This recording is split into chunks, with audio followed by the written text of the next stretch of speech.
Yo, what is up, everyone? Pleased to be joined here on another Wednesday with the Vols ATB podcast.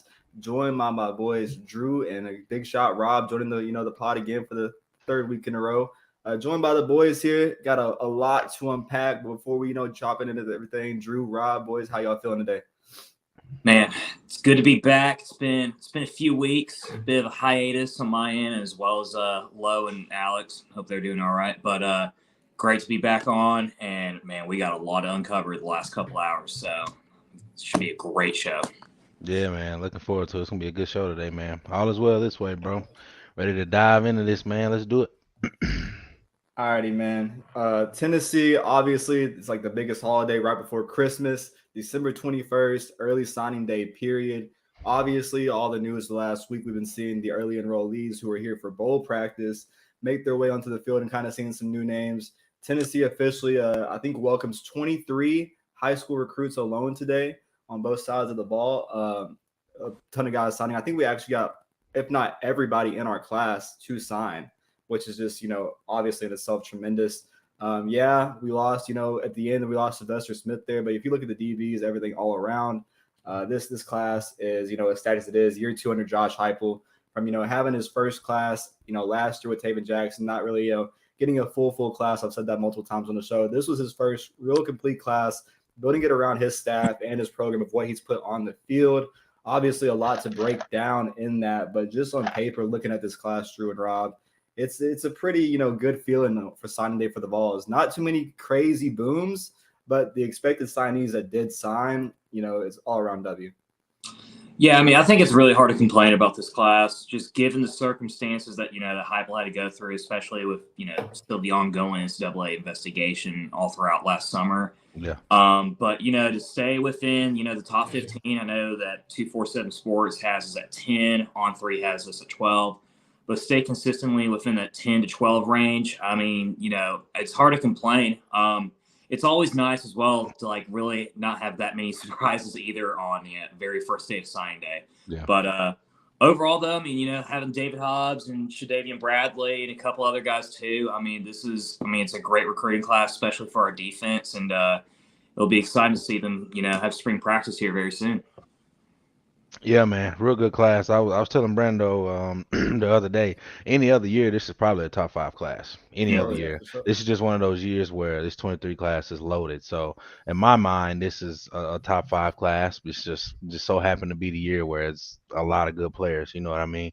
Yeah. But defensively, Josh Heupel sat the staff down, told him it's a priority. He made it a priority. They got some really, really, really good defensive players coming in, and now all you got to do is develop. Get action on the field. That's all you got to do. By the way, Jordan Phillips just transferred to Maryland. It just popped up, so that's where he went to. I'm not sure I'd leave Tennessee for Maryland, but hey, whatever. Good luck to you, my brother. I'm not sure I'll leave Tennessee for Maryland by choice. I'll say that. So obviously one that was, kind of crazy to see go. Let's break this down, boys. The 2023 early signing day, 23 commits. Like I said, we're going to go offensive and then defensive with it. Offensively, obviously, you got your program-changing quarterback, 5-star quarterback, Nico Alivea. Huge pickup to get the signing day. That's not how you say his name, but go ahead. I watched the video, Rob. Listen. That's not how you say it. I watched the video, Rob. So you have no excuse. I know. I watched the video, Rob, and I still got it wrong, man. It's crazy. I mean, I'm going to get it, though. If you think this is bad, imagine Bob Kessling. Yeah, I was about to say the same thing. Bob might he's somewhere Arthur memed up, pissed off right now. That dude wants to be at Ohio State. He doesn't even want to be at Tennessee, so he can take his ass on. Damn, Rob, that's just tell me how you really feel. Holy bro, shit. Everyone knows, bro. The only reason he's at Tennessee is because Ohio State didn't hire him. Everyone knows that. We all know it. That's why he's here.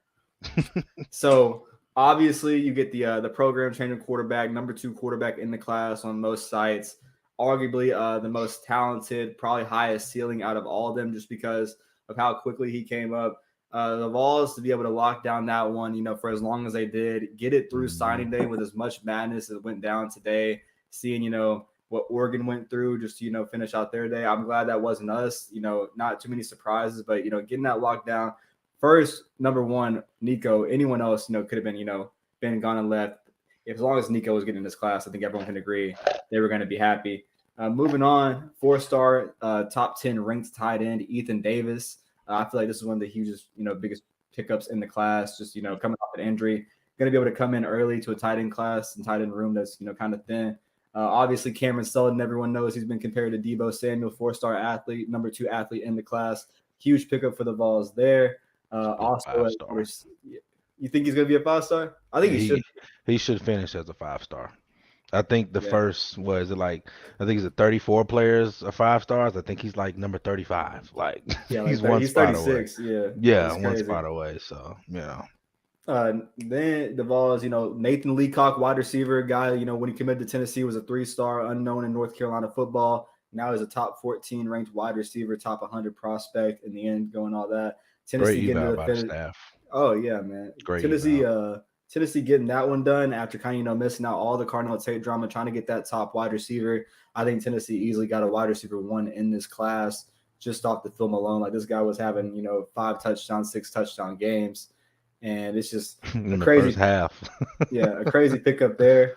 Moving on to Glenn Ellerby's section of the offense on the offensive line, 4-star offensive tackle Sham Umarov from Alpharetta, Georgia. Huge pickup there, big body, a guy that's I feel like he kind of committed early, and like people are going to be able to see this guy in 3 to 4 years at the core of our offensive line. And he's going to be a guy like you look back like that was a huge pickup. Also, from Pike Row, Alabama, Bison Lang, another huge pickup that came in for the Florida and Bama game, got him to commit early. Huge signing for that. On the offensive line. Yeah, it's not the biggest prospects on the offensive line, but I feel like with Glenn Ellerby's evaluations, like Georgia wanted this man bad. He's a well-known offensive line evaluator. This guy is going to get these guys to come in and work. Closing off that offensive line class, he also signed Mount Juliet native, Carrot Vols member, Aiden Bussell. So, huge pickup there. I feel like that guy is one that's underrated just because against Tennessee ball. You're not going to get a highly ranked in Middle Tennessee coming from Mount Juliet, but the size and, the physicality is all there. Tennessee, another wide receiver they picked up from Lipscomb Academy, Nate Spillman. And then running back Khalifa Keith, who we stole from Kentucky later on. I'm looking at these, this offensive class alone. Obviously, the 5-star new quarterback, Nico. Cameron Sullivan could have been a 5-star. Ethan Davis, was projected to be a 5-star at Collins Hill before his shoulder surgery and was going to go off in his senior year. This is, a team that has, 5 4-stars, 1 5-star, and the rest high 3 stars. I mean, these guys, all their film, you look at it, the staff values it, it's production, and these guys look like they can come in and produce. Oh, yeah, no, absolutely. I think everyone's excited about Nico, but honestly, dude, I think the one guy that I'm excited about, I think they can make an impact early is Sham Umarov. I just think there's going to be a lot of opportunities on the offensive line, and, we need all the depth that we can have on the offensive line, too, especially with, Darnell Wright and a couple other guys leaving, too. So I think he has a golden opportunity. It's like I told you the other day, Brando, though, like the only one like that I'm just still iffy about is still Deshaun Bishop. I just don't I know the kid had over 5,000 rushing yards in the last 2 years, but you know how I feel about Tennessee high school football. So it's not the best, but I understand why they did it. But I kind of feel like we're giving up a scholarship. I didn't include him on my list just because that very fact has been a back and forth thing with the staff. I think everyone kind of pictured that Deshaun Bishop would end up in this 2023 class. But I think going over the last few days, I wouldn't be surprised to see some information come out that there is some kind of NIL involved, preferred walk-on kind of gray shirt scholarship. What I was told is that he was not on scholarship. It kind of makes sense since the official account, Tennessee Football and Heupel, didn't put out a tweet or a graphic for him. I think this was a guy that, if he wanted to hop in, he was welcome to. Obviously, it came down with Chadwell leaving at Coastal Carolina, Tennessee, and App State, where he felt comfortable with. Yeah, it was a walk-on, but I think the hometown hero thing kind of plays in. Obviously, the production is there, but he got so many carries against little competition. It's going to take him getting into an SEC weight room and being able to get involved in that rotation that is now stacked than ever with, Jabari, Jalen Wright, and Dylan Sampson. If the Vols hold that running back room through the offseason, there's just going to be little time, So I think overall, like you already have Khalifa Keith who's going to make his way as a bigger back with, the loss of Justin Williams-Thomas and Leith Whitehead. So I think the path is there for Deshaun Bishop. Maybe not year 1, maybe not year 2, but I think if you, trust the process, that's a guy that before he leaves Tennessee, he sees some on the field action. He may be earning his scholarship, but I don't think that he was a offensive commit scholarship signee officially today. That makes Yeah, any he sense. he has some issues or whatever, that was concerning with the staff.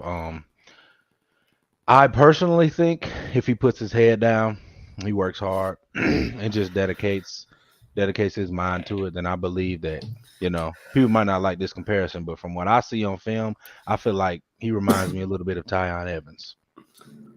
He reminds me Well, a little bit of him. Got a little bit of speed, got a Yeah. little bit of power to him just as well. He's not maybe. little. He's not Yeah. little. He's not little at all. But maybe he can catch something out the backfield, break a couple tackles, and go home. That's just what his film reminds me of.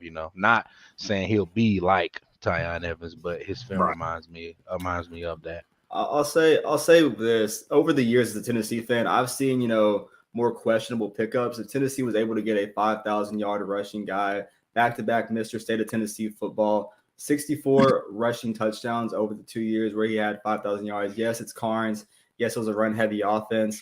But the way that he made people miss, the highlights that he did have, anyone that you talk to from the Knoxville area that stepped on the field with him will tell you that he was the truth, and that if he gets behind like the players, it's going to be always there. I definitely agree, man. He might be like a Tyon Evans kind of thing, like a bowling ball guy that's going to be able to break in. The staff, they love him on both sides of the ball, believe it or not. When you think of Deshaun Bishop, all you've heard about is his running game, but apparently he's even though it's kind of little compared to SEC DB size, he'll go out there and hit you and make a stop. The staff likes him at corner for that physicality reason, just of how fast the defense has to play, being on the field so much. So hey, if he doesn't, find his way, you might see what the staff has done with, recruits like last year, like Cameron Miller, and moving from wide receiver or running back to, DB, corner, or safety. Mm-hmm. All in all, man, I don't hate it. If you didn't have to use a scholarship, even if you did, I think either way, I would be fine with it just because of where Tennessee's at. I think they know what they're doing scholarship-wise just because of the ongoing investigation, not knowing what kind of penalty you're going to get hit with. Like, they could, to be honest, the NCAA on their way out, they could decide to bend us over one more time after all the success we're having and just, mess with us. So I think Tennessee, you're seeing it with the 3 transfers, all offensive transfers, and McCallum Castles, the kicker from Charles Campbell, the kicker from Indiana, Mm-hmm. and Got the linebacker today. yeah, from, Andres Carrick, man, from Texas, who is arguably my favorite pickup of today, getting him signed the Texas transfer. That guy visited Bama, was going to visit other schools. It was very quiet with his recruitment. Picks Tennessee. Tennessee gets the number 1 offensive lineman guy. And then, like Rob said, Tennessee hopping on the defensive side too, taking the BYU linebacker, Keenan Pili. A huge Samoan pipeline pickup for the Vols. The Utah defensive staff member that came over through the offseason, secured that one up. A huge get for the Vols defense. It was a class of 2016, but he's gotten better every single year. Last year, tore his ACL. This year came back, 60 tackles off that season, and was a defensive leader for BYU. So I definitely think with, Jeremy Banks and Juwan Mitchell possibly leaving, guaranteed to leave, that leadership and, experience, that veteran kind of guy is much needed in that locker room for the linebackers. Yeah, I agree, man. I think that's a really solid pickup. I think it'll bode well for the staff. A lot of people complaining about, oh man, we need to get cornerbacks. I don't know if y'all looked in that portal or not, but it ain't really that many good cornerbacks in the portal right now. And you also got to think about it like this: if a really good cornerback is in the portal, that'll tell you something. That'll tell you something. That might not be a fit for your locker room. It might not be what you want. This is year 2 in Josh Heupel's program, going into year 3. You do not want cancer in the locker room. We've seen what happened a few weeks ago. We're not gonna talk about that. Mm-hmm. But when you get a little bit of cancer in your locker room, you see what happens. This team literally should be the number 4 seed in the playoffs right now. They had a little mishap. Boom. They got their teeth kicked in by South Carolina, and now you're playing Clemson in the Orange Bowl when you should be in the playoffs. So you got to be careful who you pick and choose. And if I'm Josh Heupel, being completely honest with you, I don't care how good of a player from Texas A&M is. I'm not touching not one Texas A&M player. Oh, yeah. I'm not touching one of them. Yeah. Because you already know what they want.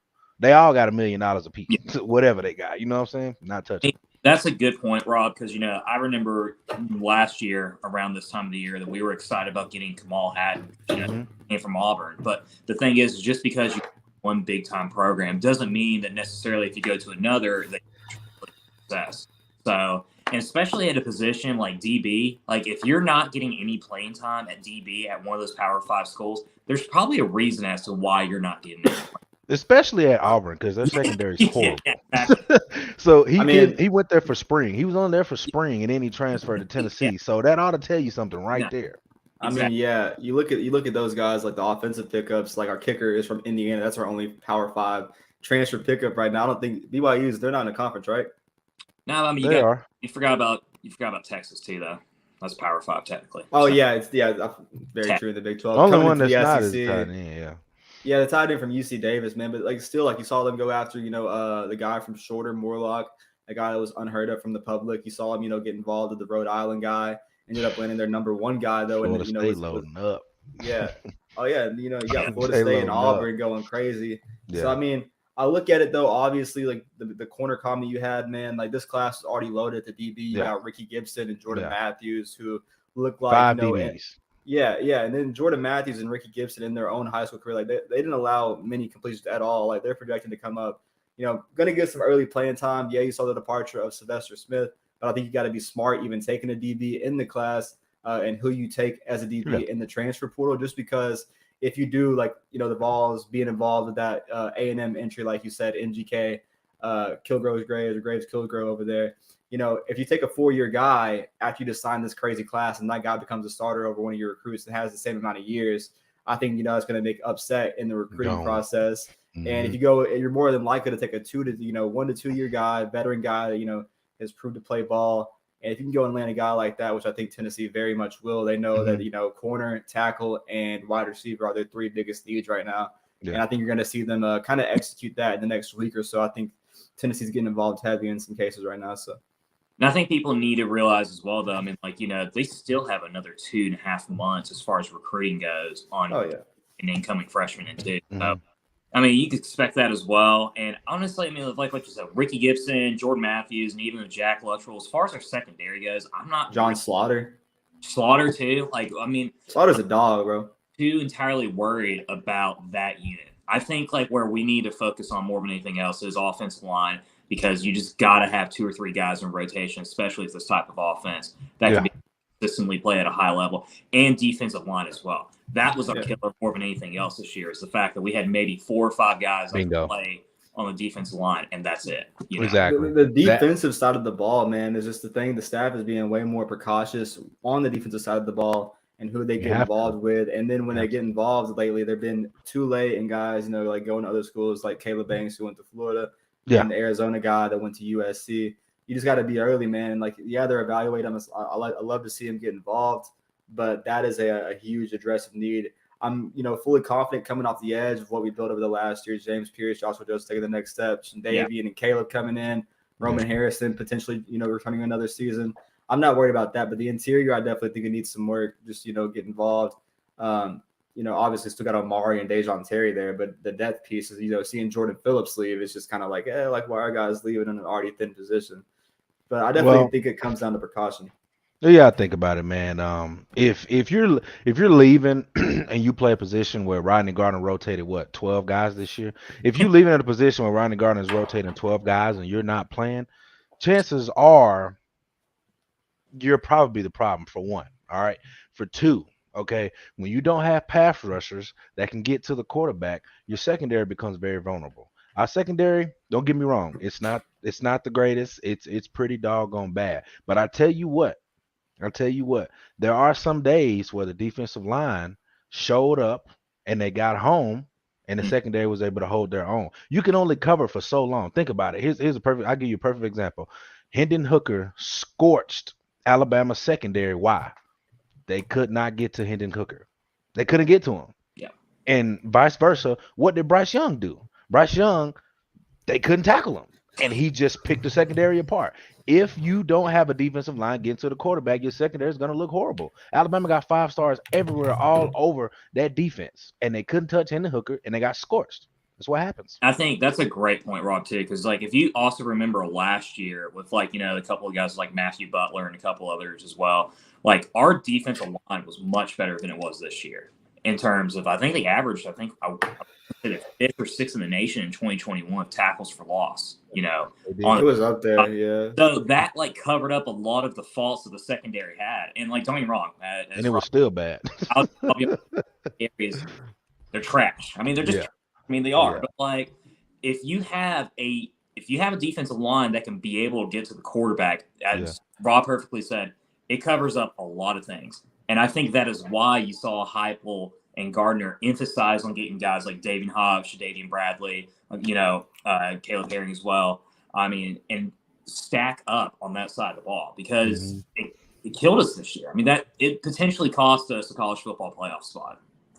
No, yeah, man. I think I 100% agree. The defense, obviously it has to be like, match that offensive play. I know they play a lot on the field, but if they can make plays, the defense isn't built to be a lockdown, whatever. But if you can come out, catch a ball at first, hop in front of a ball, pick that ball, create turnovers off the edge.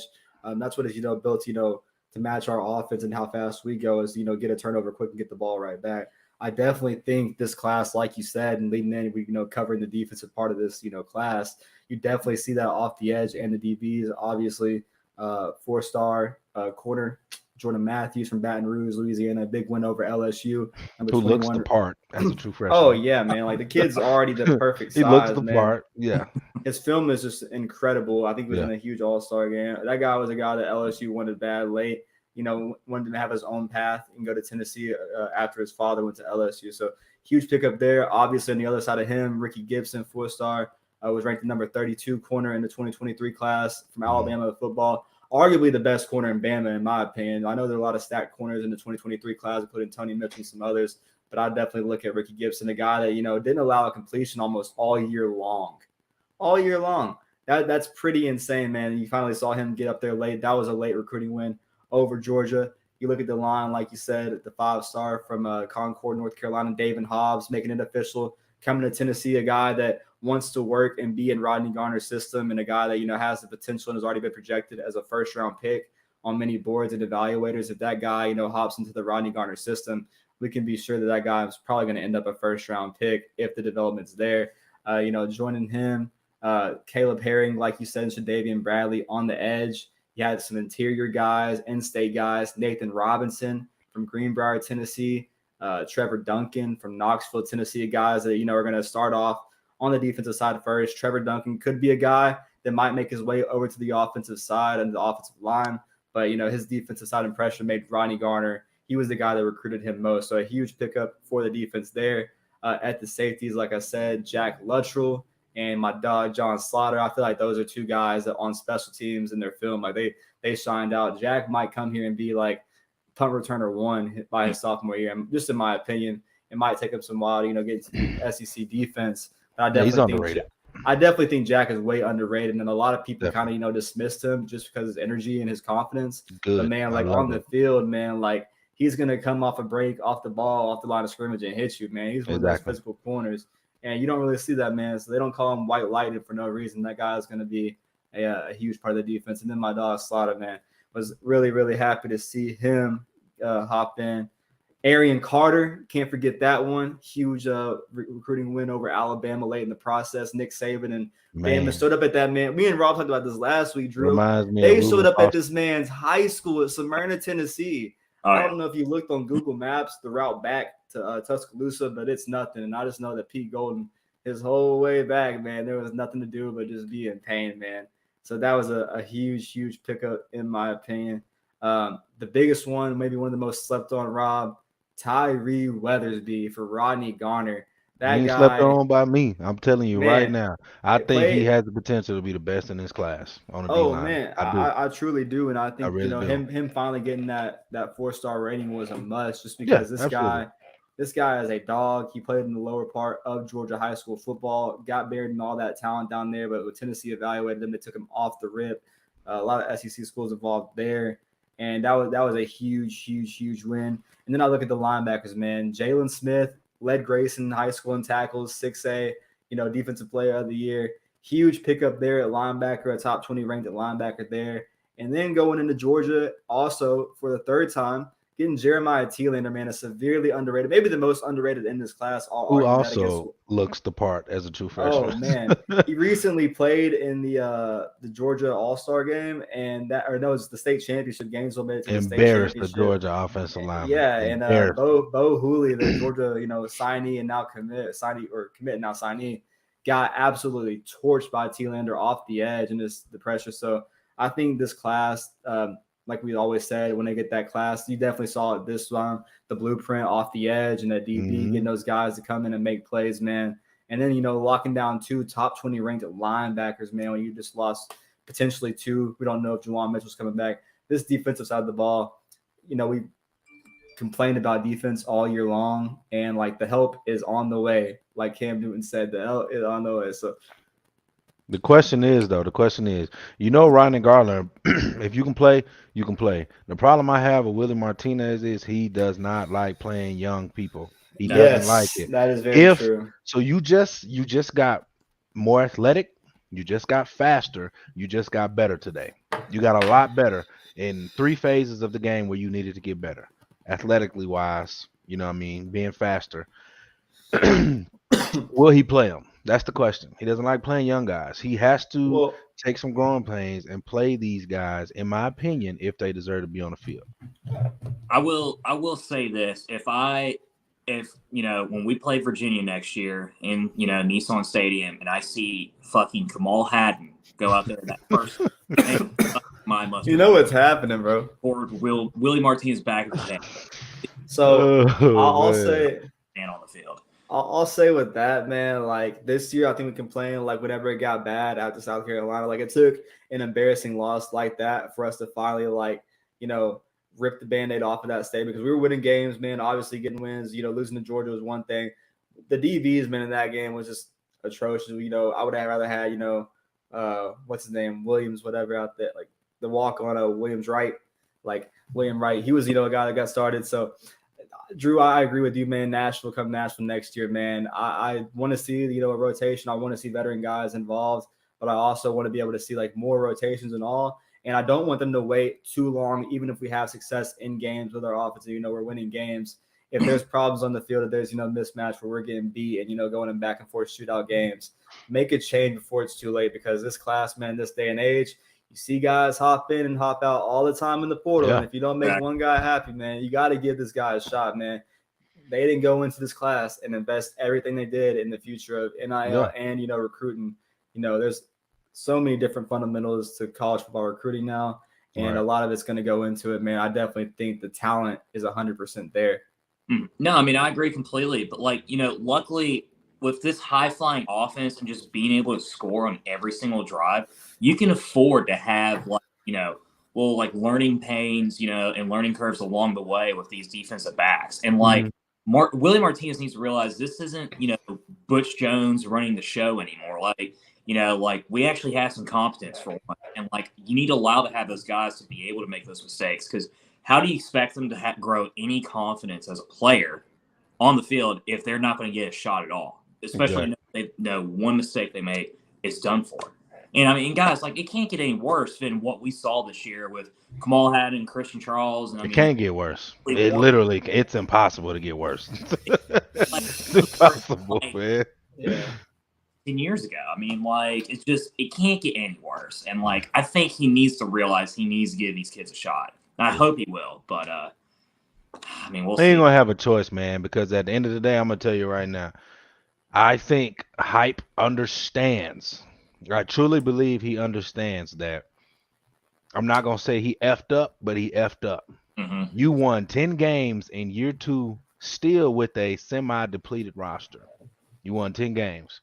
If that defense is still a problem next year, you got the same guys out there. Hype is going to have to go to Martinez and be like, hey, F this.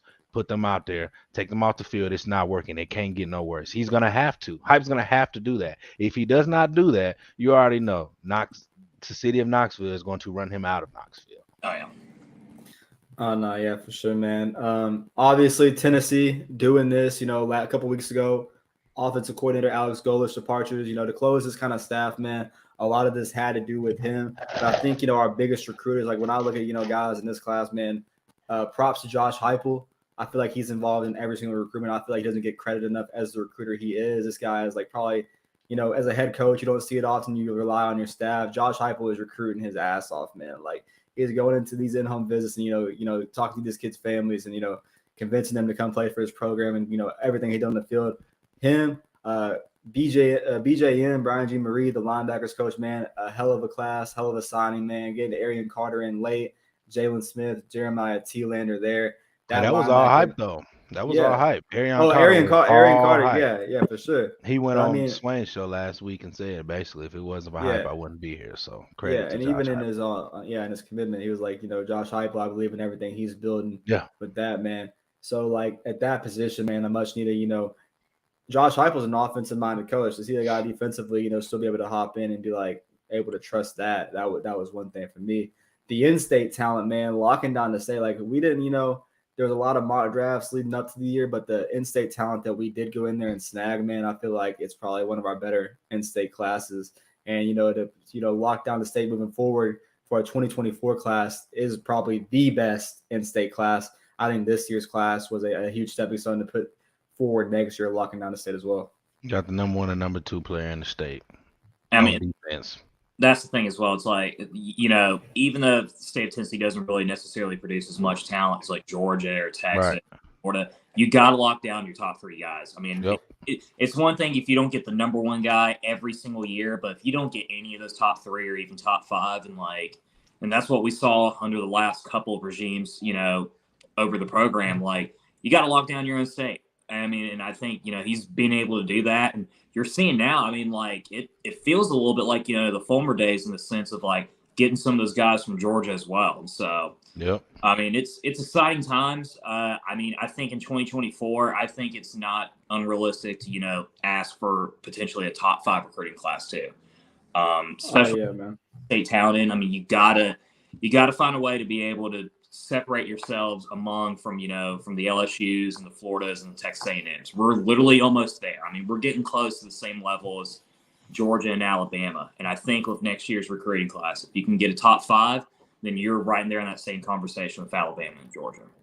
I definitely see that, being in the realm, and I think it's probably most likely going to happen.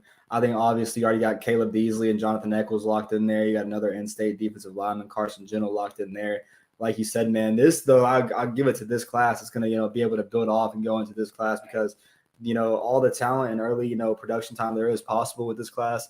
That going forward for the 2024 is going to be, a much needed thing. And then 2024, like Josh Heupel and them are finally getting, involved. That's going to, kids are taking effect of what they've done on the field, NIL wise. Is going to be, I think, an explosive thing. But this class right here, man, I think it's going down in the books. It's probably one of the best since, Butch's class in 2015 or 16. Yeah, it's been a while, man. When you can go into recruiting battles and beat out teams like Alabama and Georgia, Ohio State, Michigan, when you can beat those teams out for the players that you want, you're heading in the right direction.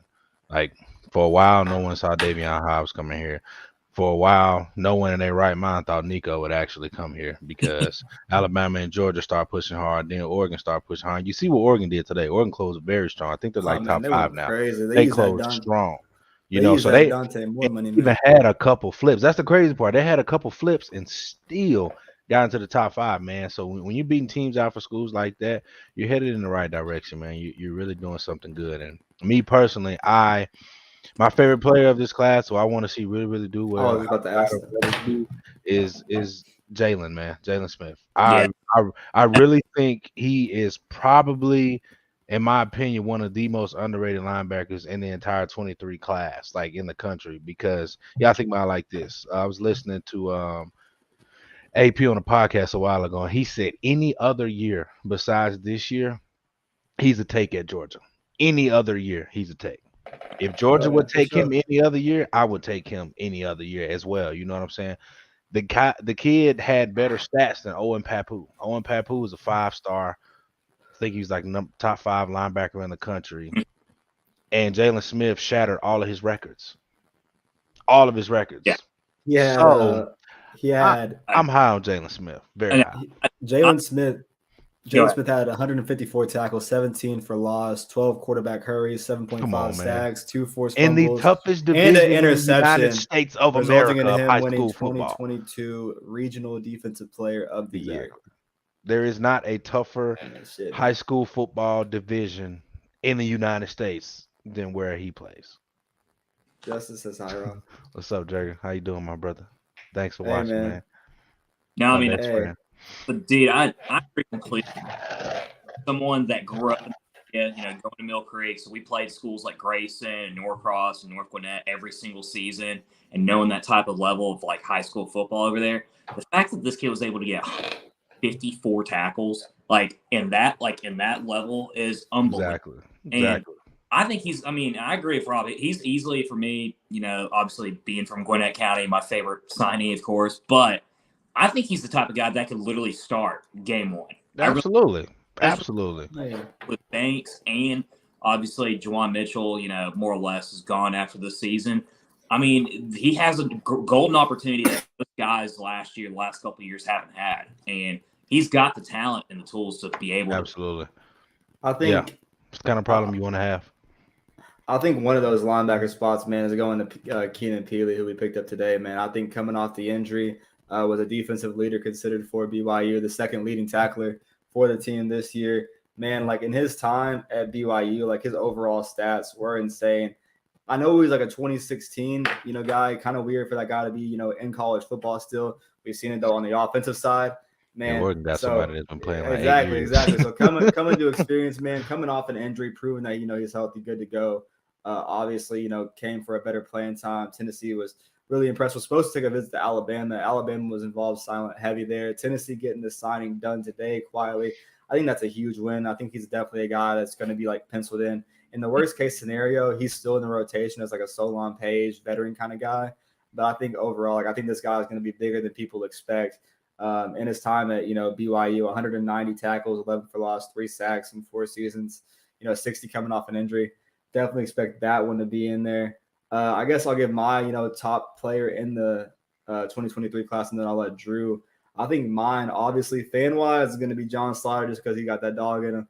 But offensively, and I think my guy is going to be on the offensive side, it's going to be Nathan Leacock, man. I think that guy is going to be a freak. I think he's going to be the next first-round pick if we don't, have got one in Brew McCoy or, Squirrel White before that. He's built like Brew and he's faster. Yes, man. And he's physicality. I feel like this is a guy that is going to have that, Cedric Tillman mentality, but also be able to take it to the next level with his speed and feet, breaking free. And I think that's a perfect replacement when you're losing a big guy like Seti on the outside as well. So my guy is Nathan Leacock, man. I think that's a perfect evaluation by the staff, like we said. So my thing is, this is what I want to see over the future, man. This is my only knock on Josh Heupel. It's my only knock. So you're bringing in these good receivers, which is what we need. It's great. But you only played 3 receivers all game, every game. Essentially, you're only playing 3 receivers all season until it's a blowout.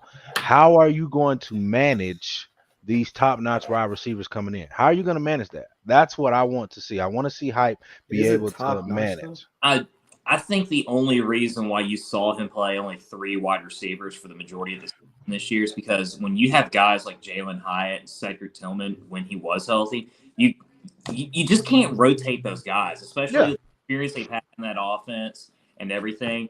I think you'll see next year, just because of the amount of talent that we have with Bree McCoy, Ramil Keaton, Squirrel White, Nathan Leacock, as you mentioned too. I mean, we got 5, 6, 7, almost 8 guys that we will be able, I think, to consistently rotate. And I think he's going to get opportunities next season for those guys to be able to solidify their roles, as opposed to this year, just because, you had arguably the best 3 duo wide receiver in America. So. Yeah. I was told coming out of a couple bowl practices that, Caleb Webb and Chaz Nimrod, the wide receivers from the 2022 class, are guys that are going to be heavily relied on in the Orange Bowl and kind of going forward. Also, Walker Merrill in that kind of mix. So, those guys, kind of breaking free, I think they're going to be let loose. You're going to see, more open up. Obviously, you lost Jimmy Callaway and Jimmy Holiday. So, I think, what was it? Callaway signed with Louisville today. A nice little hometown for him. So, so a nice little, home for him. Overall, though, the Vols wide receiver room, you got Leacock, you got Spillman in there.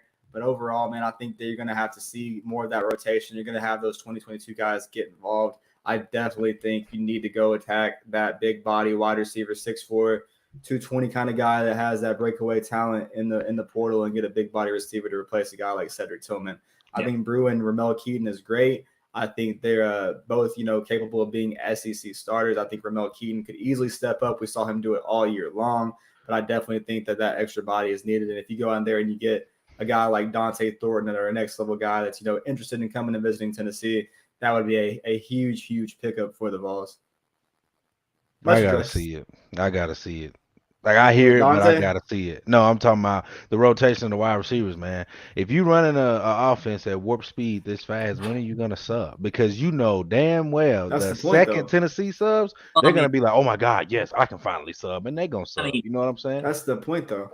but that's the thing though. It's like you'll be able to have those opportunities when you do have obviously incompletes on first and second down to be able to rotate some guys out for different schemes and different plays. So I think that's when you're going to see it. But man, I mean, like, but the thing is about this offense, dude. It's like if you got three guys there that are going to be able to catch the ball 95% Yeah, of the time, why? Even as talented as some of those other guys may be on the bench, why would you rotate those guys? I Hear me understand out. completely. Hear me out. There's been talks that JUCO pickup from last year, Desmond Williams, who had electric highlights this year for punt returning. If he doesn't see the ball on the defensive side of the ball going into next year, that he might, with his playmaking ability, be moved on the offensive side of the ball. If you have Scroll right and freaking Desmond Williams in the slot together, Desmond Williams can lock down that wide receiver position in that slot role. Can you imagine that kind of weapon for the offense just coming off that? Like that would be the perfect. I agree, but I'm sorry, but how in the hell is he not getting on the field at the secondary? I mean, seriously, someone explain that to me. He can't. You cannot tell me that Kamal Hadd and Christian Charles are better than him. You Did did. you I see mean, when he went that's in? the thing. Did you see when he went in? Yeah, it was that. But then When he okay. went in, it was just as bad. I'd much rather it was agree just with as y'all. bad. Who Say, you gonna play? in the bowl game, man? They're saying that Jordan Thomas and Christian Harrison are going to get involved there, man. Seeing those Absolutely. guys, they should, man. And I Absolutely. think they should have sooner, man. I think Jordan Thomas is a dog at the safety. I think that's definitely a guy that's going to be able to make some things happen next year. I don't know about starting, but he's going to be in If the Jalen rotation. McCullough keep taking these stupid ass angles, he's gonna get replaced. I can tell you that right now. He's always had problems with hitting things, man. I don't. He just takes bad angles, bro. Like his angles he takes are just god awful. It's like, dude, like First of all, Brando's comment was very inappropriate, and second of all, well, I mean, I'd love to hear y'all's thoughts on this.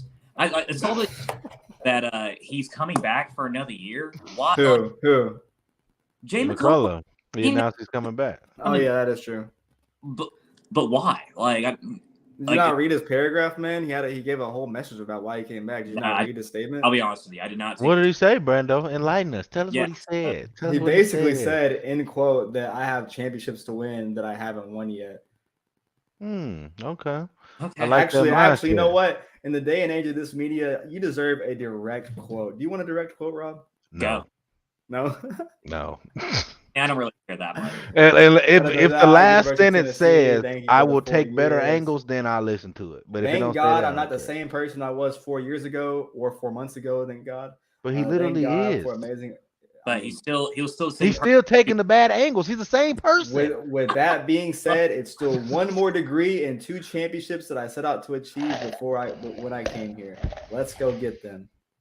He wants championships and his degree, Rob. What is wrong with that, man? Hey, I respect it, but you got to take better angles if you want to get both. He will get that right in the bench. I mean, I love the optimism from him, but like what Rob says, if I see one more bad angle of him playing position, just put Jack Luttrell.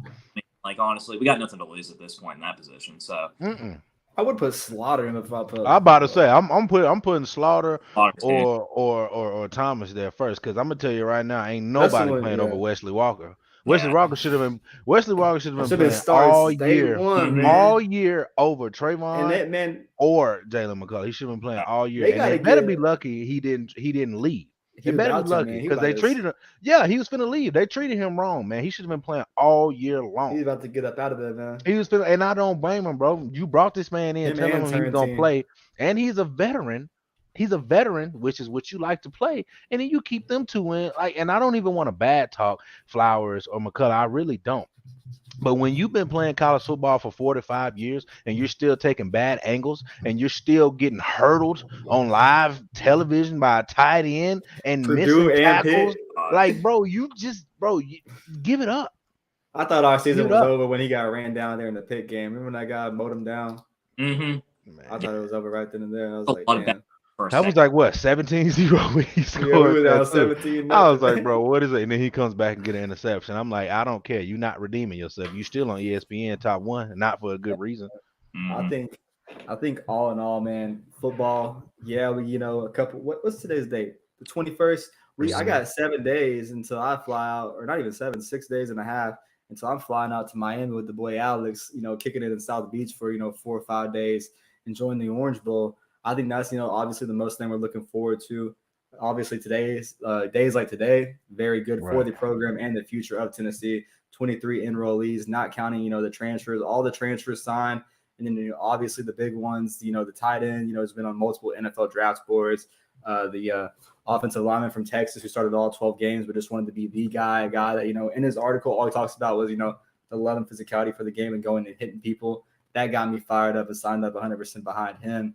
And then, obviously the linebacker today from BYU, I think that's definitely a plug-and-play guy. You're going to see them be more involved in, the portal, I think, here coming soon on both sides of the ball. But you got to remember the 2023 guys. There's a lot of guys that are late bloomers that the staff is going to look at, going forward. There was a Washington decommit on the defensive line side that, the staff is heavily involved with over there. I'm sure they'll, want to get another 1 or 2 defensive lineman guys, maybe get another safety after they missed on Tyler Scott after, Sylvester Smith left. So, it's not over, but, all in all, to get all 23 guys signed, no one, making any, second thoughts or second changes. Everyone's locked in. This class, in 3 to 4 years, we're going to be like, this is, the class that, Josh Heupel took it to the next level. Yeah, I hope that Josh Heupel and company, I hope they learn from this mistake that they made today or this recruiting cycle, because Sylvester Smith is a really, really good player. He was a dog, man. I'm so sad. Really solid player. But that was a day one starter. But the thing is, it's not much of a difference between him and Tyler Scott.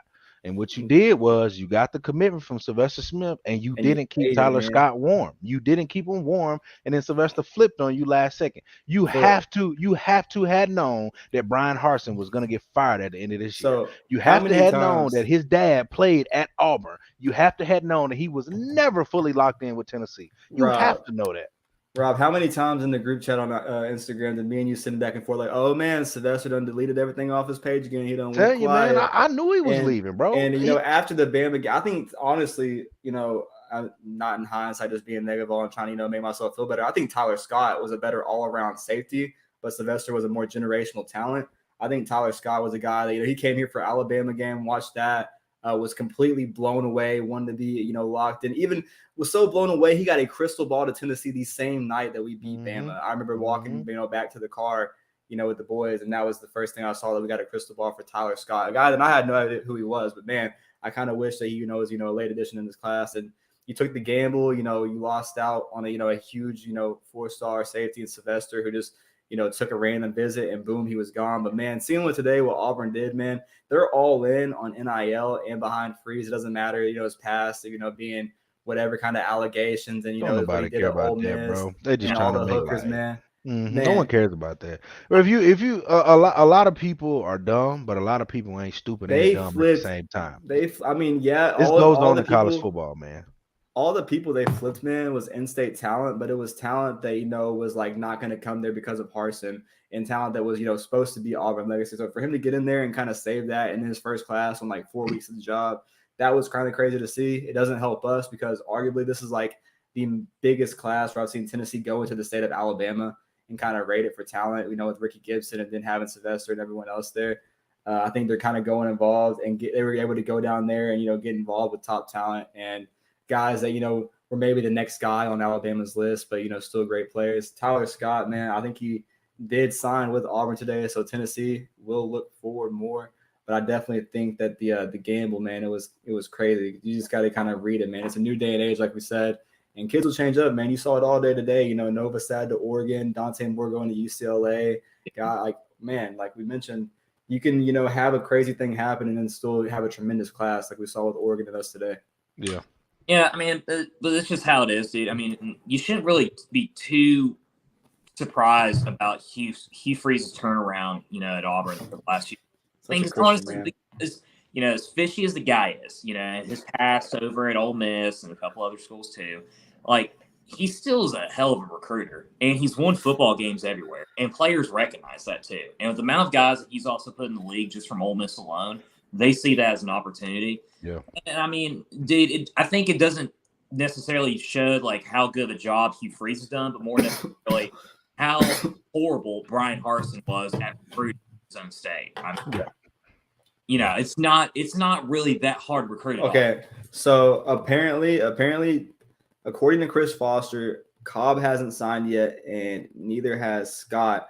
But Scott is I don't know about Cobb. Correct me if I'm wrong in the chat. Scott is a UA All-American game commit. He's going to be playing that in 7 days. So he did sign today, but he won't announce it until that game. I've been told by like good friends that, we're told by, Chad Simmons and others involved in the industry that he did sign with Auburn today. I don't want to, just leak it out there, but he's probably more than likely going to Auburn and going to be a part of that class. I'm not sure if Cobb is in that game. If Cobb is not in that All-Star game and he's just waiting to get out going longer, man, I think that's definitely one you might want to hop back in for. You didn't take a scholarship with Deshaun Bishop. Maybe that was, something you were doing behind the scenes that, Tennessee can get back into, because I know the interest there was for real. I mean, he's still liking and commenting on every single Tennessee Vols post as an Auburn commit. Well, here's what's gonna get Freeze in trouble. here's the only knock on Freeze. Freeze, they beat BYU, okay? Heard you this year, and then they beat Arkansas Arkansas, right? They did that. The following week, who did they lose to? Do you remember off the top of your head? Ole Miss. UConn. Oh man, they lost to UConn. So that's what's gonna get Freeze. But that's what's gonna get Freeze in trouble. How do you go beat a SEC school and you beat BYU, and then you go and you get beat by UConn? I mean, that happened at Ole Miss, though, right? But I'm saying that's what's gonna get Freeze in trouble at Auburn. He's gonna lose a game he's not. But if he wins the Iron Bowl, it's like But it doesn't matter if you lose the damn Alabama State. It don't matter. You're not going to the playoffs. In his defense, though, 12 teams, bro. Surprisingly, 12 teams, man, is a weight. Not that bad of a loss. New Mexico State, that's a different story. That was horrible. Oh my God. Yeah. Speaking of South Alabama, Rob, are you a genius? I just got a Twitter notification from Trey Wallace. South Alabama is playing their bowl game. We have some bowl game football going on a Wednesday, man. Do we? Yeah, on December 21st. I think there's like 2 bowl games going on. That's just crazy. What's someone remind what's the bullshit bowl game that Missouri's playing in on Friday? I don't know. Gasparilla.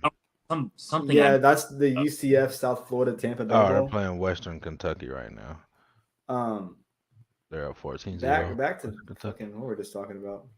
Oh yeah, back to the Hugh Freeze thing though, man. I think obviously you're seeing with the recruiting today. Got back in on the in-state talent there, and I think that's going to be a big test for him, man. Having to go in-state and recruiting Nick Saban, man. I know a lot of people are able to go in there and get some wins over him, but in that state where Nick has done what he's done the last decade, he personally doesn't want to slow down. I think that might it'll make or break maybe that whole legacy of Hugh Freeze wins early, man. Does that but out of there? Answer this question for me. To answer this question truthfully, are you really out recruiting Nick Saban or are you outbidding him?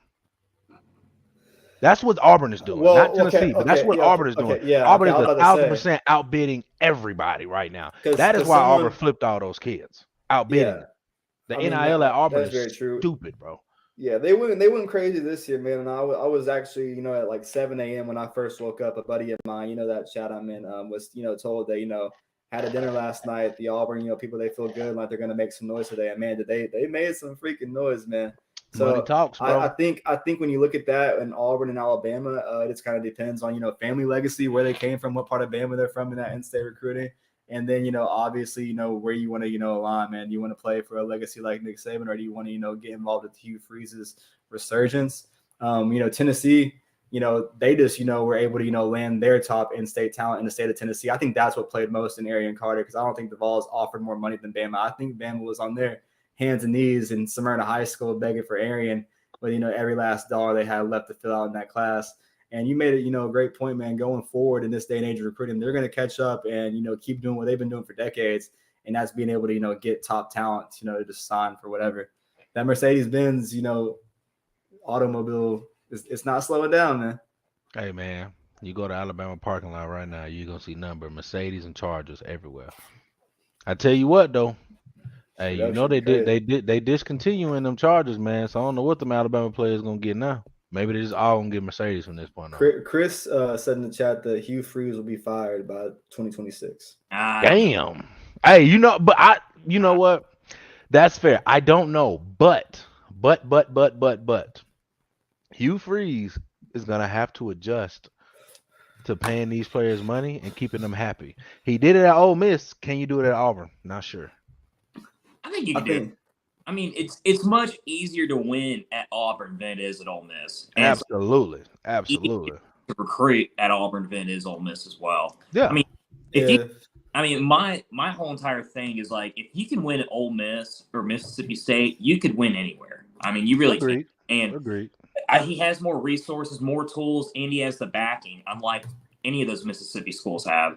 I think he'll be just fine at Auburn, and I think it actually will work out in our favor tremendously, especially considering the fact that, we'll have these recruiting battles, not just with Saban, but with Kirby Smart too, especially since, Auburn's only an hour and a half away from Atlanta. So, they can easily recruit over there, and I think that's going to help us big time too. So I agree. Think fired by 2026.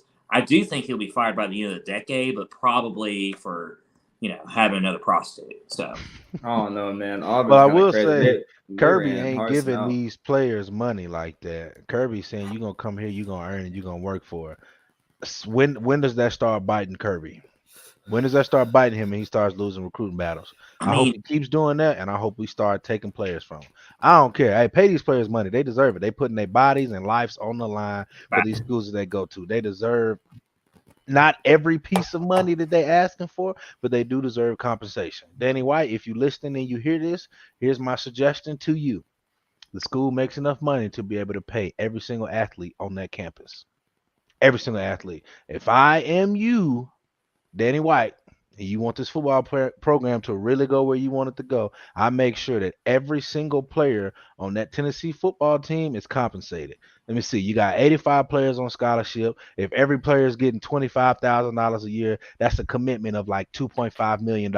You can fart out $2.5 million at University of Tennessee. That ain't nothing. So $2.5 million to pay 85 players $25,000 a year, I'm with it. Danny, if you hear this, take my idea. I'm telling you, it'll work. Man, eight of that went to our QB today. So I mean, we don't lose to South Carolina if that boy was getting paid. Oops, sorry, my bad. Yeah, that's true. Hey man, yeah, man. So all in all, man, I think looking forward, obviously, the season could have been better. Whatever, we mentioned all that, but the way it ended, how it all ended, today, getting to the finish line of that recruiting class, I think that is one of the biggest successes for the Vols this year. Hey, are we just not going to talk about that basketball game that happened to? That's what I'm getting into, Drew. So we've been rambling about early signees and high school freshmen and 18-year-old kids for about an hour and 30 minutes now. How about those BasketVols? Rob, last week when we did our show, it was before the Arizona game. We told said it was going to be a dogfight. It was going to be a close game. I was right about the score prediction, but not for the right team. Yeah, and you did say 75-70 or something like that. You did say that. I had the score prediction right, not for the right team. But man, we left some on the court. But boys, let's be honest about this game. Give me your opinions. Let it loose. Go Maryville mad, Alcoa angry, Farragut fierce. Whatever you got to do, Drew. What was your takeaway from that Arizona game, man, in Tuscan? That was just bizarro. I'm still pissed off about it for sure. But the big thing for me, is it's easy to blame the refs on this, especially considering Arizona had 17 more free throws than Tennessee did, and there was a lot of very questionable calls, especially those last couple minutes. Dude, we had so many open shots in those last 5 minutes, and especially a couple wide open threes for Tyreek Key too, where in those situations you got to knock those down. And you really do. And there's a lot. You can take away that, but also. Fucking Euros, man. My God, this fucking Euros. Drew went from being the Euros double king to saying fucking Euros, man. This guy's a 5th-year senior and he's still acting like an 18-year-old. He went to Arizona and got fucking flashbacks to his freshman year at Arizona State. Oh, for love of God! Just take your fucking basket and get back and play defense. You don't need to be chirping the guy's ear, especially 3. Rob, you good, Rob? Dude, it killed our momentum. It literally killed it. Rob, we went, had an 8-0 run to them cutting it to a 2-point lead. It was fucking Hey man, all I know is that the Euros I met at all those Fire Tail games, my man was a dog, and I was scared as hell. But let me tell you, man, when he go on that basketball court, there's some questionable things going Let on, me and tell I you agree. something, man. Let me tell you something about Euros, Tell man. me, Rob. Tell me, Rob. Let me tell you something about Euros. Tell me, Rob. If Euros don't get his together, I'm You go back telling to you, Slovakia. Rick Barnes is not gonna play him because you are hurting your team and you're costing your team. That's number one. All right. Number two, Tennessee deserved to lose that game Saturday. No one's gonna like me saying that. You might piss some people off, but I don't care. I I'm don't going to like you, take my Rob. orange glasses off and tell you the truth. And I'm going to tell you why Tennessee deserved to lose that game. Tell me Number why. one, the defense was not good in the second half. It I was agree. not. It was not good in the second half. A lot of open shots and a lot of easy layups. Okay, for one. Number two, we had three chances down 1 point to take the lead, tie, whatever the case may be. We Yeah. That did pissed me not. off. Number three, Tell you me. can blame referees for games all you want to, No. but as you know this, Brando, I played collegiate basketball. I Did played you at a very really? high level. You You never already know told me this. that. Shut up. Oh wait. Shut up. But I played collegiate basketball, so I'm saying this, like I said, without my orange glasses on. You can blame the refs all you want to, but anytime you put the game in the refs' hands, you are going to lose 10 times out of 10. Mm-hmm. Tennessee put the game in the refs' hands, and they lost the game, and they deserved to lose it. It's simple as that. Zakai Ziegler had 21 points, Man, and we lost. Santi, man. Olivier Kimwa had like what 18 points and we lost. Santiago Vescovi shot 1 for 49. Bro, You're not gonna win basketball games like that. You're gonna come off of a down screen. You're gonna come off of a down screen and shoot a fadeaway three air ball. I understand you got the green light, but that should have been a yellow light. Caution, my brother. Don't shoot that bullshit. I mean, Don't shoot that. man, like okay, the last two games from Maryland and Arizona, man, like let's just be honest. I know he had a hot start today, going 4-4 at one point, but Yeah, Santiago, against man, Knoxville Catholic. Whoop de doo. Don't mean that's shit. very true. From the mid-state, Austin Peay, put some respect on Clarksville, Tennessee. Man, like the Maryland Arizona game, man, like his shoulders just wasn't 100%. And props to Obvious. Sandy for playing. Some guys, on this, roster have some lingering injuries and not, want to step on the court. But props to Sandy for going out there and being that extra guy on the court because Zakai couldn't do it all by himself. But Zakai, man, having that extra body does give him the chance of what we saw, to drop 21 and this will not be enough. I think it's crazy, coincidental when you look at the Arizona game in Knoxville versus the one in Tuscan. Yeah. How like exactly it is flip-flopped. It's just crazy to me. I know obviously like Drew and kind of had that doubt earlier. I saw on the Twitter we had that little interaction where he was like tapping out, and then that technical foul happened, right? And we're like everyone was like, oh shit, like we got some hope. Tennessee came back and got that three. I agree with Rob and Drew. Like we had that chance to go out there and win. Yeah, we can blame the refs like we won, but when you leave that on the court like you did and the shooting that you did, man, the offense just wasn't there. And to have the lead that you did at one point, man, it was just. I mean, It's got to be something that has to be fixed, man. I've been saying all year on the show in basketball, like we got to match the defense with the offense. And I know the defense wasn't its best, but I feel like it was good enough. I'm gonna tell you the problem, bro. I'm gonna tell you the big problem right here. Here, I love Rick Barnes. I love him to death. I won't down talk Rick Barnes. I won't say anything about him bad. But I do not agree with him. Why would you bring in a top-notch shooter, one of the best shooters in the country, and you got him playing point guard? I don't understand it. Tyree Key is not a point guard. He is a bona fide scorer. So we need a bona fide scorer to go get a bucket. And we don't have one because the one that we do have plays point guard. That man don't want to play on top point of guard, that, bro. I agree with you say of the top-notch shooter. We brought in a top-notch shooter. We brought one in our recruiting class too from Knoxville, Tennessee. His name is VJ Edwards, who's never seen the court for Tennessee, and a lot of people are wondering kind of why. Well, defense. Did you see the end of the game tonight? Defense. No offense to him. Literally, the reason why we haven't seen him play at all is because he is a liability on defense. Exactly. He's been all year. I mean, he has the potential to be a starter. Yeah.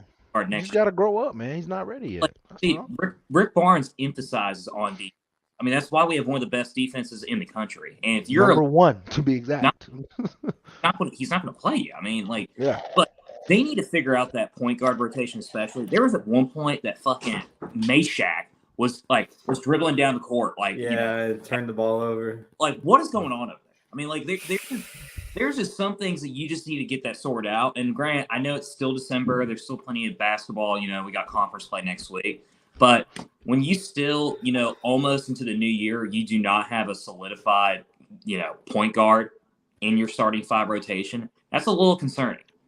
My other thing, too, is that I'm surprised neither of y'all talked about this for the game last Saturday, was that Julian Phillips was completely MIA. I mean, that's true. I mean, we might as well have been playing with 4 guys out there, honestly. Like, that's how much of an effect that he had. But, I mean, you got it. I mean, it's a big opportunity for you, not just, just to get the win, but, like, even solidify your first-round draft pick status and things like that. He's got to show up in some of these games.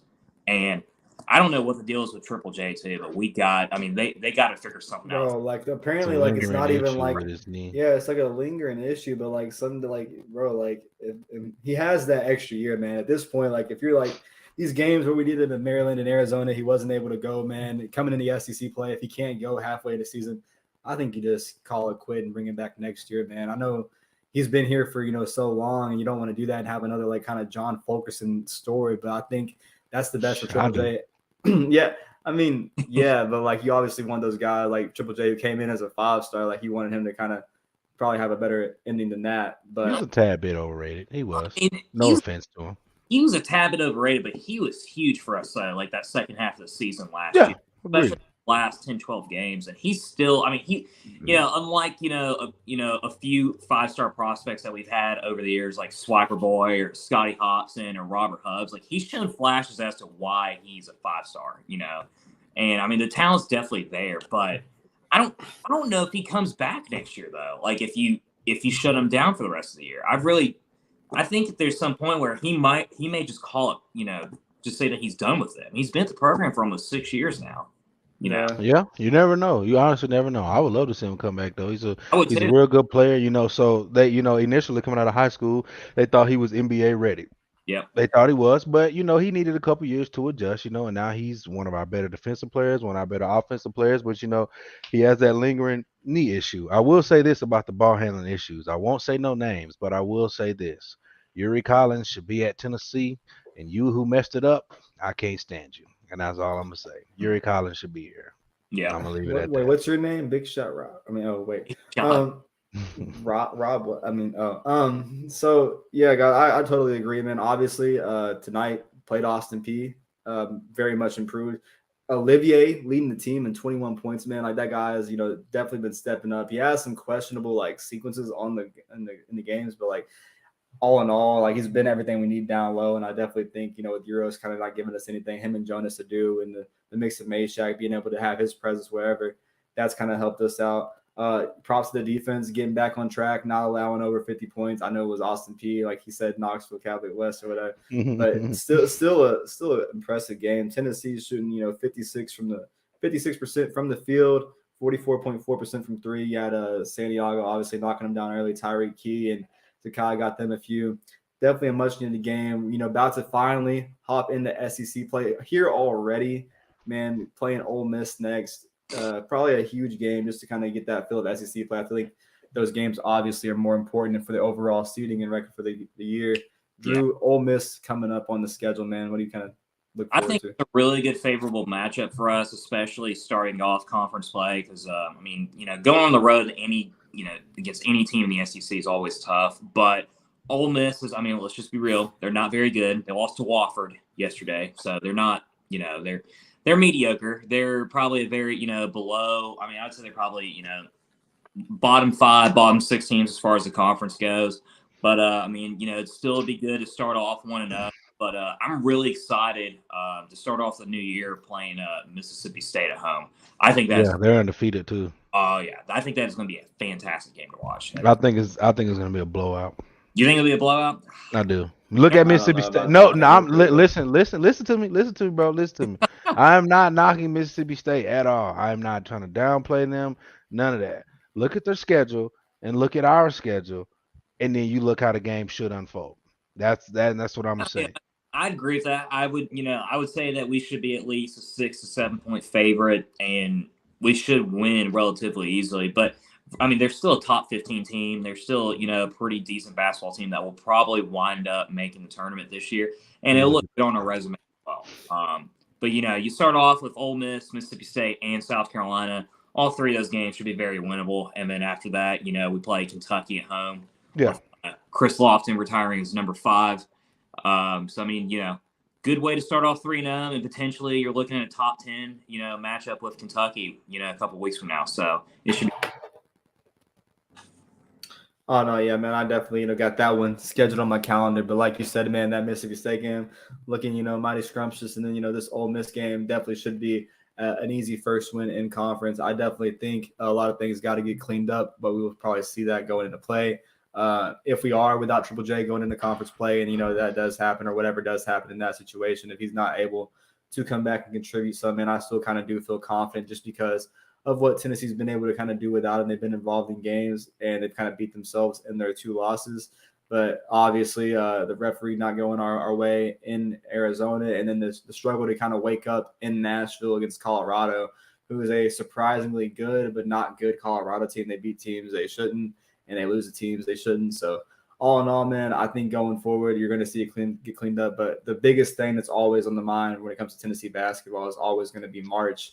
And I think this roster right here, if they clean things up, man, like I think I agree with Rob with what we said the last 2 weeks. The last few games have been those Sweet 16, Elite 8 warm-up games, and especially against Kansas early in the year. Playing big games early, man, I think that's going to kind of benefit the Vols going late. It should, and we'll see, man. We honestly, if we're being honest, we've repeated ourselves the last few years. Oh man, this team's got a chance, and then they're gonna lose in the second round. You know what I mean? So we'll see, man. We just got to be ready to play at the right time. And I'll end on this. I'm gonna read you the first 11, 12 games that Mississippi State has played. I'm gonna leave it at this: Texas A&M Corpus Christi, garbage. Akron, garbage. Arkansas Pine Bluff, garbage. South Dakota, garbage. Marquette, decent. Utah, garbage. Omaha, garbage. Mississippi Valley State, garbage. Minnesota, garbage. JSU, struggle win, garbage. Nickel State, struggle win, garbage. And lost tonight to Drake, 52-58. So, like I said, Tennessee gonna whoop that ass when they come to Knoxville. I'm telling you, they ain't played nobody. They lost to Drake, bro. Drake, and they beat Nichols by like 2 points at home. I'm telling you, when they come to Knoxville, they getting their ass whooped. I'm telling you right now. The guy from Degrassi, bro. That's kind of crazy. God damn it, Brando. I'm just telling you, bro. Hey, I mean, nobody. We should win that game by double digits, but regardless, it will still look good on a resume that we have a top 25. I'm all about it. Okay, man. Listen.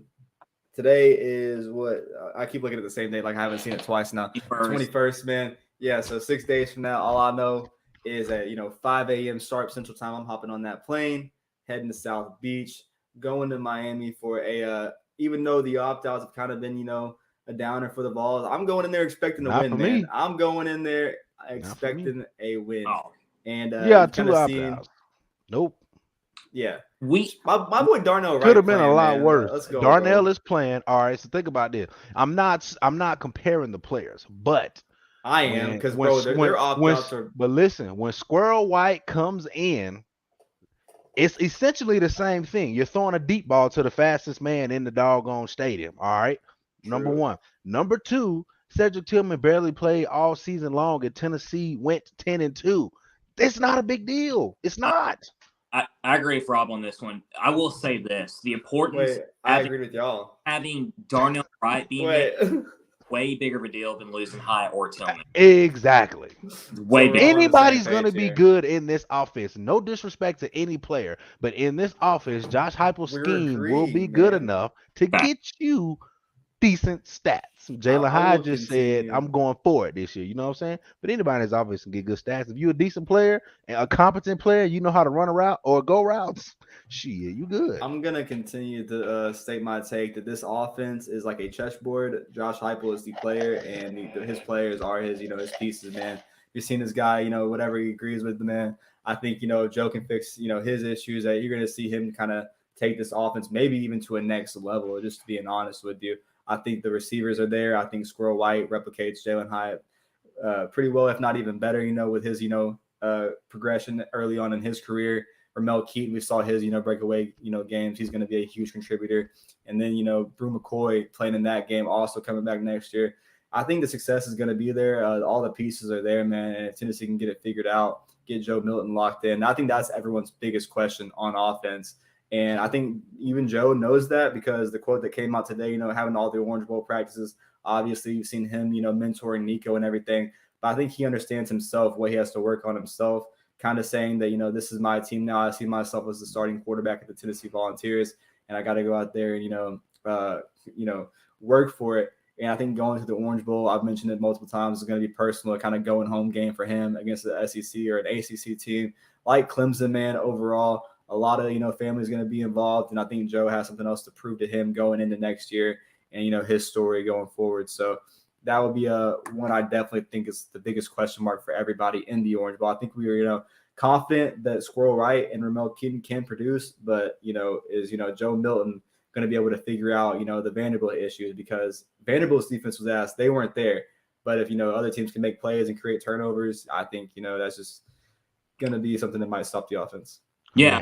How do you underthrow and overthrow Jalen Hyatt? That's true.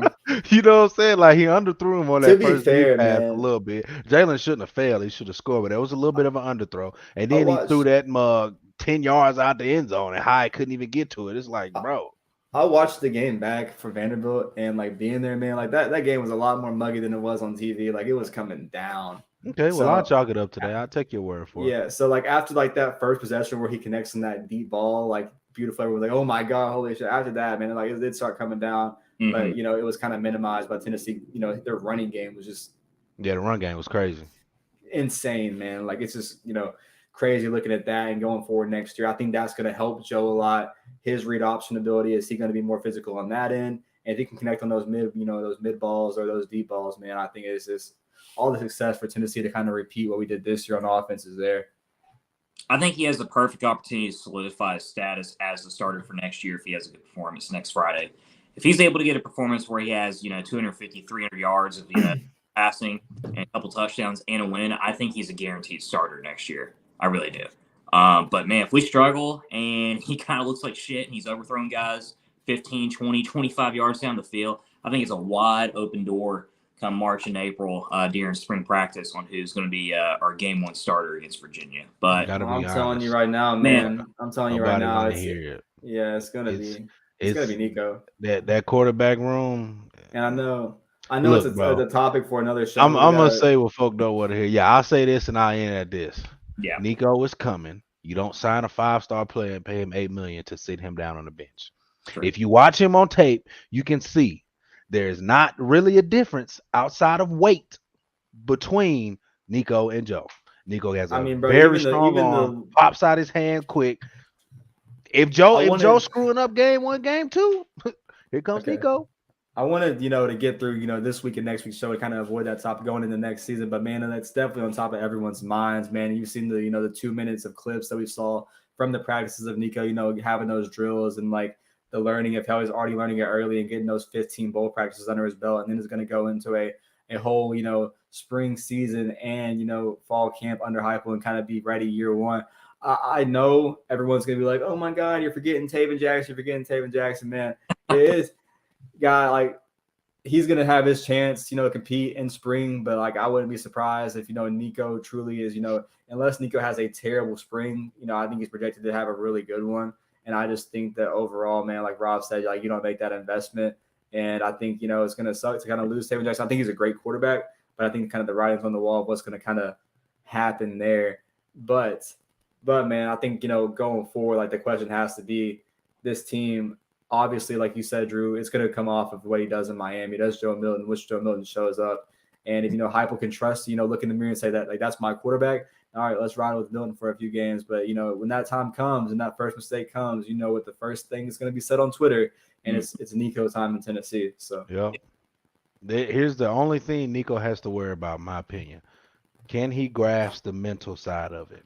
If he can grasp the mental side and be okay, he's going to be probably the best quarterback to ever play here. You know who else had that same potential to be the best quarterback to ever play here? Or one of? Jared Garantano. Oh my God. He had Rob, potential to be one of the best quarterbacks since Peyton Manning. But because he was a head case, he couldn't get right. But if you look at JG throw that football, there is not a throw on the football field he cannot make. He is gifted. He just mentally, he just can't handle it. If Nico can get the mental side of it down, he will be better than Peyton Manning. Stuck under, signed under Butch Jones, and you're following up by that with Jeremy Pruitt. There's really not a lot of help Absolutely. going to be involved there. I mean, But you've seen games where he flashed and showed that he could handle it. I mean, Three this is the 100-yard part of an receivers at ATB Missouri. show where we're Right. mentioning Jared Garantano. I will at least Guys, we just signed Nico, whatever his name is, Pajamas. Offensive coordinators in 4 years. So, I mean, like, Yeah, you just it was just an unfortunate time that when he came to Tennessee. So agreed. Listen, man, we definitely got our guy in this 5-star quarterback, and I think Nico definitely has been more locked in. I've seen a lot of recruits, to have that kind of, hype overall. Everyone knows the number that was involved. Everyone knows the expectations, what he's coming into Josh Heupel. Everyone knows what happened to Hendon Hooker and how he's going out. The keys were expected to be passed. Obviously, Joe has his ability to, make his name and, be Tennessee's starting quarterback. But when it comes down to it, man, the first mistake happens. I still think that the thing is going to be, Nico. But Joe can win the Heisman if he get it together. He literally. That's what I'm saying. Man. You just got to fix. He literally things, could man. win the Heisman. You say fix some things, but like it's they had a year to do it, man. And now you're going through bowl practice. Maybe that one game getting back starting. Maybe that's what it was. Going into another game as a starter in a huge game like this in Miami, man. Like it's going to be an 8 p.m. kickoff, the most watched game, probably bowl game, because the Sugar Bowl is before the playoffs. I think this game is going to have the whole world's attention. Tennessee versus Clemson. Even all the teams that hate us, they're going to be wanting to watch this game. And if Joe Milton shows out, I think that puts Tennessee on the radar for next year. People probably thinking in the back of their heads, oh, this is a 1-year thing for Tennessee. Josh Heupel, got lucky and had a crazy lucky year.